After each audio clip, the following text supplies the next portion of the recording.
Assalamualaikum dan salam sejahtera kepada semua penonton dan juga subscriber ya. Terima kasih kepada yang dah subscribe pada channel ni. Baik, kita mulakan konten pada video kali ini tentang bantuan awal persekolahan ya. Okey, bantuan awal persekolahan ni telah pun diumumkan pada belanjawan semalam ya. Jadi macam mana dengan belanjawan ni sebenarnya untuk bantuan awal persekolahan ni? Jom kita mulakan. Pihak kerajaan ya telah pun bersetuju ya untuk menyediakan sejumlah dana untuk disalurkan kepada murid-murid sekolah ya. Jadi sebanyak 3 juta murid-murid sekolah yang layak, kena ingat kat situ yang layak, bukan semua layak Yang layak 3 juta yang layak akan menerima bantuan awal persekolahan sebanyak RM150. Ada lebihan RM50 berbanding yang tahun lepas punya. Tahun lepas punya yang sebelum-sebelum ni 100 saja. Tapi bagi kali ni RM150 diperuntukkan untuk setiap murid ya.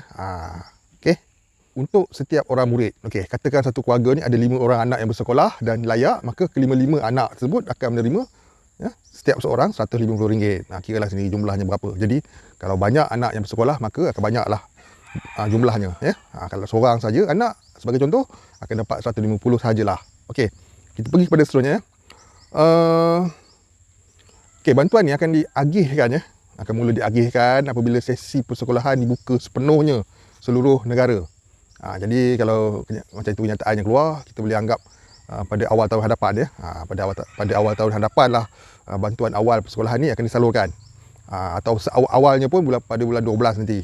Kita boleh anggap macam tu ataupun sama ada bulan 12 ataupun bulan 1. Bergantung pada sesi persekolahan yang bakal dibuka sepenuhnya nanti. Dengan peruntukan sebanyak 450 juta dan murid-murid yang layak menerimanya dalam 3 juta, maka dengan itu jelas menunjukkan bahawa bantuan persekolahan ni lebih tertumpu kepada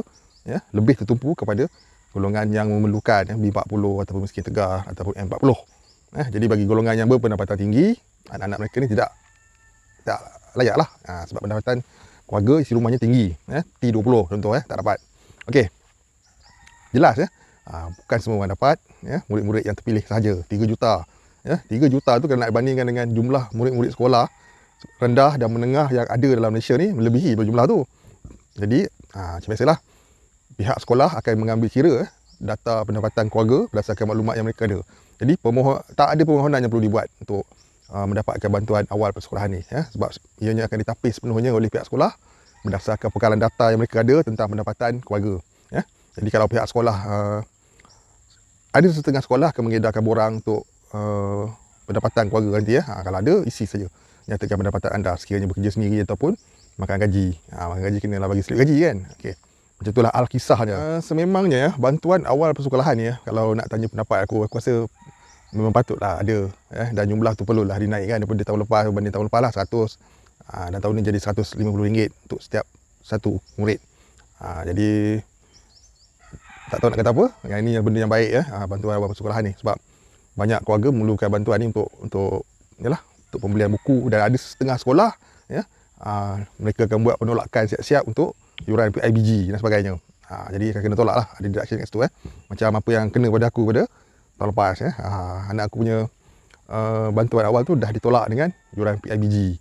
It's okay, maksudnya kita tak perlu nak bayar, tolak dari situ je bergantung pada sekolah masing-masing lah. Ada setengah sekolah dia tak tolak, ada setengah sekolah dia tolak siap-siap yuran PIBG.